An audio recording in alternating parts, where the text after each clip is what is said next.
welcome to Mr. J Talks Continuous Provision. Today, I'm just by myself and I'm going to be talking everything independent journals. We've had a lot of interest about independent journals over the past couple of weeks, and I wanted to spend some time going into detail about what they are and how we use them. If you listened to my last webinar, I spoke a lot about child-initiated activities, and this is the time where children are enabled to play with no intentions from you as the adult. And in light of that, we wanted to give that child-initiated time the status it deserves. The problem we have in the continuous provision space is that if you as the practitioner are solely focused on getting the objectives in the book in, maybe their curriculum journals as we have, or using the focus groups as that kind of key time for effective learning, what you're going to have is children believing that everything that happens in the focus group and the adult initiated time is more important than what's happening in the child initiated time. So it's about leveling up that status and making sure that every element of play, whether it be adult-led, child-led, or adult-focused, has the same status. So in order to achieve this, what we created was independent journals. And what these are is for children to document what is happening in that independent time. So I'm going to show you some examples. We're going to talk about it, why it's important, and hopefully you'll have a better idea of why we use these at St. Paul's. So how did I get started with these? Well, the first thing I did is looked at my environment. The first thing I'd always recommend to teachers trying to teach in this way is making sure that you are creating an environment that the children can access independently. If they can't access it independently, what you're going to end up with is queues of children trying to talk to you, or that culture of, oh, I'm not quite sure of what I should be doing next, and children almost lurking around the classroom because they don't want to come to you and tell you that they don't know what they're doing, but they're trying to assess what they can be doing in the environment. So when trying to install these independent journals, don't rush. They're not the first thing you should be worrying about when trying to make an effective environment for continuous provision. The first thing you need to do is just look at what's happening. Look at what's happening in the environment and check that all children are engaged and that the environment is independent enough for you to now take a step back and start leading and implementing things along the lines of independent journals and more adult initiated activities within the space. Something that I want to talk about here is that people often ask me, how do you ensure that year 2 particularly are engaging with extended pieces of writing? Well, the way you do that is you put those opportunities into your environment. So for example, cooking is a fantastic place for a recipe, woodwork for instruction, small world for stories. And you go around your environment and you assess what opportunities are there for extended pieces of writing here. Obviously, in your modelled focus whole class activity, at the start of the week, you're going to be modelling that yourself. And when you're playing in the environment, you might choose to model it to ensure that goes further. But children are only going to engage with it if they're enthused about what it is, or what the resource is. That's why continuous provision is so effective for getting focused extended pieces of writing, because the children are so excited about what they're doing, they want to talk about it. Now, one thing to bear in mind is that often children, what they do in that play and how they're able to vocalize it and talk about it, their writing development isn't quite there yet. So we need to have an understanding that what they're doing in that play is never going to be the same as what they're doing when they're writing development. But we want to foster it, that love of writing, into our environment. And you can see from the yellow sheets of paper that I've put out on this cooking corner, for example, that those opportunities are there for the children to use. Once you've got to that point and you're happy that the environment is enabling independent learning, what you want to do next is start thinking about those adult initiated activities and how they work in the environment. Now, at this point is when I start to introduce and model my independent journals. By modeling it, what I mean is that I will get into the environment and I will play with the children. And to do this, you have to have an SLT team that are going to understand that sometimes that teaching isn't going to happen at the front of the classroom. Instead, it's going to happen when you're amongst the children and modelling the expectations of play around them. And almost giving you the time to show to the children that you are a co-player. You want to work alongside them and you want to play alongside them. So what I start to do in September is I start to get out my own independent journal. And what I'll be doing is I'll be using the environment, playing with the children and making sure that whatever I do, I start to document in my own independent journal. Now, this is really, really important because it starts to set the expectations for what does an independent journal look like. One thing you'll notice from looking at these pictures is they are all quite similar. And I truly believe the reason for that is because I spent a lot of the time at the start of the process modeling what I wanted from these independent journals, what they were going to look like in the sense of a structure. It isn't a definitive structure, but what you tend to find is that if you model it as the teacher, the children tend to follow that. Now, that doesn't mean that if they don't follow that, I'm going to say, no, actually, you're wrong and that doesn't look right. But instead, what I'm trying to do as the practitioner in the classroom is go, oh, what do you think about this? Oh, I love this. So look, I'm going to write this down like this. I'm going to put my title here, and I'm going to use the post-it notes to tell everybody else who reads my journal what I've been up to and my thinking behind it.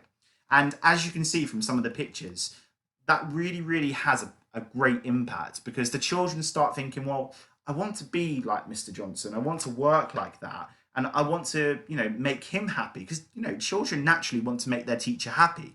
And what you start seeing is children start to doing that and almost copying what you're doing, but starting to put their own spin on it. And that's how it becomes the independent journal. Now, once I've modeled the independent journal, I'm going to set up an area of the classroom where children can go to document their learning. Now, this is a really important part because what I'm not doing is I'm not saying this is a writing corner. If you've listened to me talk before, I detest the idea of a writing corner. I think writing opportunities should be everywhere in the classroom. So I need to make this special. So what do? I bring the children on board with making a independent journal section of the room. I talk to them. I say, what do you think we can put in this corner to make it so that it's really, really special? And that when it comes to writing in our independent journals, you really want to come over here and document what you've been doing in that play. So one thing that came from discussions with my class is they love the fact that on our displays, everything's handwritten and in gold or silver pens. So they said, well, Mr. Johnson, it'd be great if we could write our titles with those. So we put those into our documenting area. Then I said, okay, well, what else do you think we can do? Well, you trim things and you stick them in our book. Well, we'd love to do that. So again, I brought that into the environment. Now, through that dialogue with the children, I'm able to see, right, what's going to grab their attention, what's going to grab their interest, and how am I going to bring them over here to document that learning? As I said, what I'm not doing is telling them, go over there to write. What I'm doing quite definitively is I'm saying, whatever you've been doing, and I'm creating writing opportunities everywhere in my environment. But what I'm doing is when they've done that and they've engaged in those writing opportunities, I want them to come over and just document it, show me what they've been doing. And what we found is that children really, really enjoy that, particularly the trimmers. I've got a picture up right now of the fact that our trimmers are independent. The children use them by themselves. We teach them how to use an iPad. We teach them how to connect it to the printer, print to the printer, and then trim it, stick it in their book, and document that journey. So once you've started to do that, you'll see children again being independent in the environment. And this is another tool that's going to stop those cues that are happening in your classroom.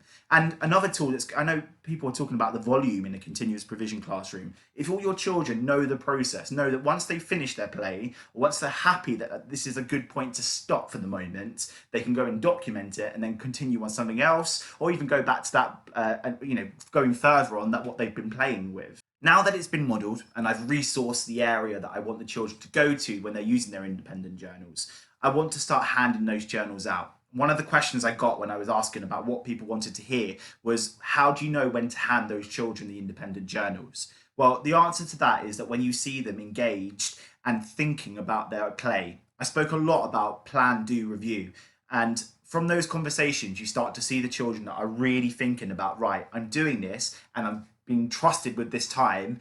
I need to now do the next steps in my play. And I need to take this to a next level. Now, once I've started to see those children that are really thinking about what is it that I need to do to be successful here, I will start awarding curriculum journals to them. Now, in the back of my mind, I know that by the time Autumn 1 finishes, every single child in that class is going to have an independent journal. But what I want to do is make sure that they are special, that they're kept to a very, very high standard. Because if they're not, they've got real potential to look awful, let's be honest.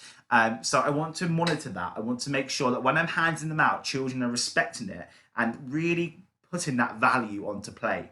Now, the reason behind this is that when we do curriculum journals and when we do work in our normal exercise book as such, I'm always talking about high expectations around presentation, around finger spaces, full stops, capital letters. And if you're a Key Stage 1 teacher, those three things must always, always, always come up when you're talking to children.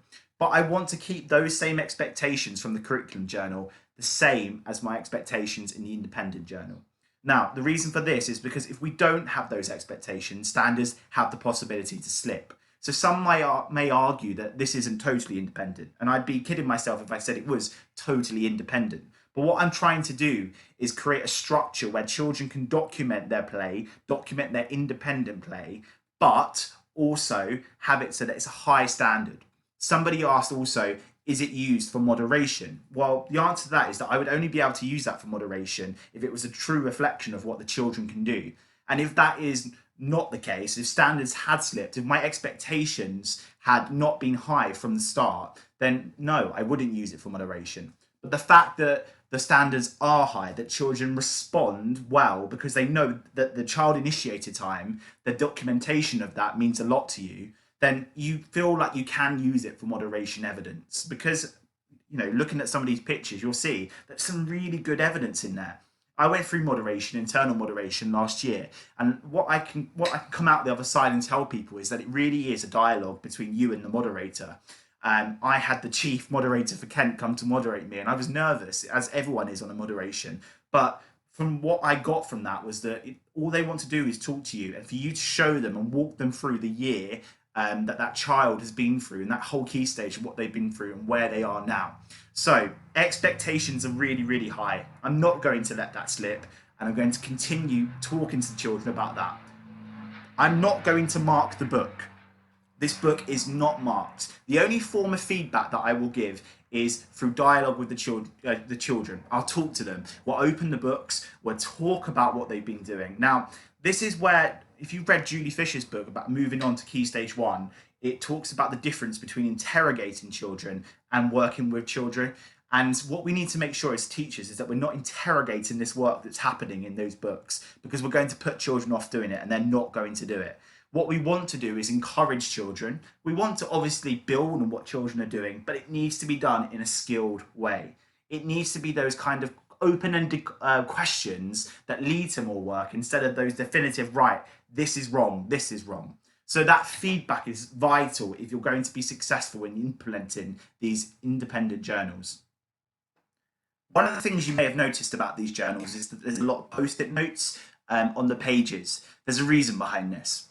As a school, we've looked into metacognition a lot, and we know that when children think about learning, they can go forward with their learning. So this was just a quick idea that we wanted children to, after they've documented it, after they've put it in their book, just a brief couple of sentences to say, what is it that you've been doing?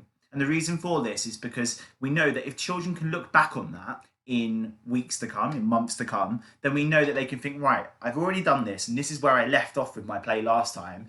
This is what I'm going to do this time. So it's really, really important that the children are not only having that dialogue with you, but also having that conversation almost with themselves in order for improvements and development to happen.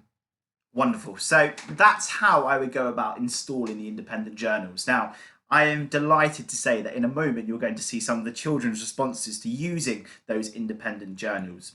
But what I'd like to finish my part of this podcast on is saying that everything about this relies on you as the practitioner giving that child initiated time the status it deserves. If you don't give it that status, then you are not going to get effective play. Now, what you might have noticed throughout those pictures that I showed you whilst I was talking is that most children are trying to replicate something that they are doing in the curriculum, what they're doing in those adult initiated tasks. Now, that probably goes back to what I was speaking about with them trying to please you.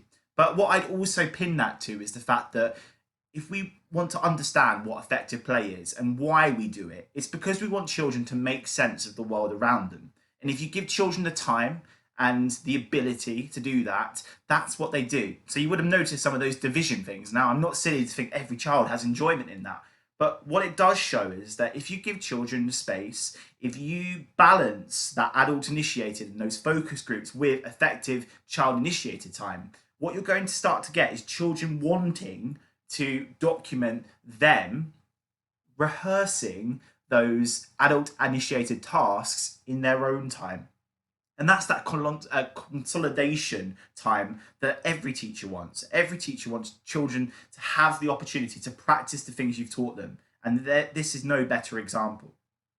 Now, I'm going to finish there, but I'm going to leave you with some fantastic children that I've had the pleasure of teaching over the past 2 years, as they are year twos. They are lovely. Their responses are genuine, and I'm so delighted that their parents and guardians have agreed for them to be on this podcast. So thank you very much for tuning in, and I hope you've enjoyed it. If you have any other questions, please feel free to contact me on @MrJ_primary, and I will try my best to answer as many questions as I can. Thank you very much for listening. This one is about Grandad's Island. I've written a bit about it because it's a really good book to learn, and you should read it because it's very good. And the second one is my dad letter. I was wondering where he's going to hide the Easter eggs at Easter and what colour they're going to be. Because it helps you to do your independent stuff you want to do on your own. So your teachers don't help you. So you can put your own work you want to do in it. Here I have done some human and physical features that we've been learning about. So here I've shown some physical features like a river and a mountain because a human couldn't have built it. And then underneath I've done human features, and I've said stuff that humans have built, like a car or a town or a city. And then these areas with the yellow boxes are explaining what these are and what I've done. And then on this side, where I've done some maths, you've also got this arrow showing you what this is and what this is and what I've done. And then here I've done explaining some questions. And at the top, or in the middle, we have to write down what the title of it is, so we can show what we're trying to figure out. Well, we have independent journals because we work really hard for them, so it will take you a while to get one. And it takes you off independent, so when you're done, you can go to show the teacher that you've been independent.